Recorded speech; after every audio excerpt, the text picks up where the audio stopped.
Salat adalah rukun Islam yang paling utama setelah dua kalimat syahadat. Salat ini mencakup berbagai macam ibadah seperti zikir kepada Allah, tilawah kitabullah, berdiri menghadap Allah, ruku, sujud, doa, tasbih, dan takbir. Saking pentingnya, salat adalah amalan pertama yang akan dihisab di hari kiamat kelak. Dari sini saja kita telah mengetahui bahwa salat memiliki kedudukan yang agung di dalam Islam, dan tentu barang siapa yang mengerjakannya dengan ikhlas, ia akan mendapatkan keuntungan yang sangat besar. Salah satunya adalah dihapuskan dosa-dosanya. Allah Ta'ala berfirman, "Dan dirikanlah salat itu pada kedua tepi siang, yakni pagi dan petang, dan pada sebagian permulaan daripada malam. Sesungguhnya perbuatan-perbuatan yang baik itu menghapuskan dosa perbuatan-perbuatan yang buruk. Itulah peringatan bagi orang-orang yang ingat." Quran Surah Hud ayat 114. Ketika Allah menceritakan sifat-sifat orang yang bertakwa, Allah pun berfirman, "Apabila mereka mengerjakan perbuatan keji atau menganiaya diri sendiri, mereka ingat akan Allah, lalu memohon ampun terhadap dosa-dosa mereka." Quran Surah Ali Imran ayat 135. Ayat ini menunjukkan bahwa sifat orang yang bertakwa adalah terkadang terjerumus dalam dosa-dosa besar, atau fahisyah, dan juga dosa-dosa kecil, atau dzulmun nafs. Akan tetapi mereka tidak terus-menerus berbuat dosa. Bahkan mereka mengingat Allah setelah mereka terjerumus dalam dosa tersebut. Mereka pun memohon ampunan kepadanya dan bertobat.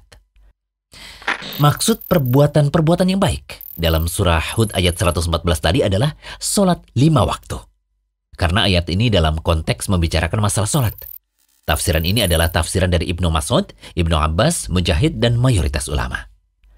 Sedangkan yang dimaksud dengan perbuatan-perbuatan yang buruk dalam ayat tersebut adalah dosa-dosa kecil dan bukan semua dosa. Tafsiran ini berdasarkan pada sabda Nabi SAW.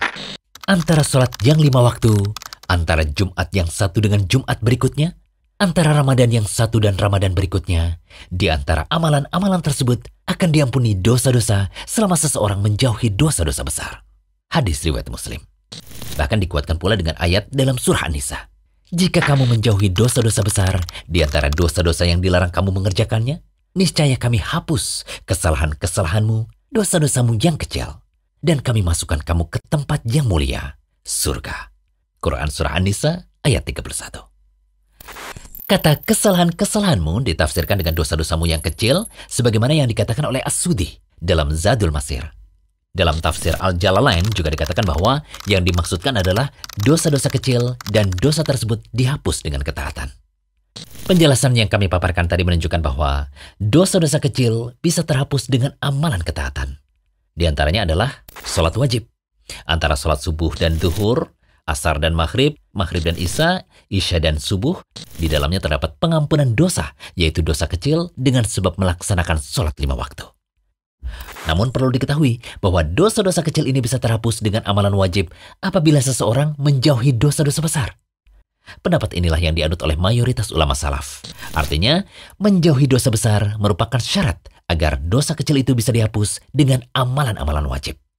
Jika dosa besar tidak dijauhi, maka dosa kecil tidak bisa terhapus dengan sekedar melakukan amalan wajib. Ibnu Mas'ud juga mengatakan hal semakna. Sholat 5 waktu menghapuskan setiap dosa di antara waktu-waktu tersebut, selama seseorang menjauhi dosa besar. Akhir kata, semoga Allah mengampuni setiap dosa kita dan memberi taufik untuk menjadi lebih baik dengan bertobat padanya, serta istiqomah mengerjakan sholat 5 waktu hingga ajal menjemput. Amin. Yuk klik tombol subscribe di bawah biar gak ketinggalan menyimak video bermanfaat dari Rumaiso TV.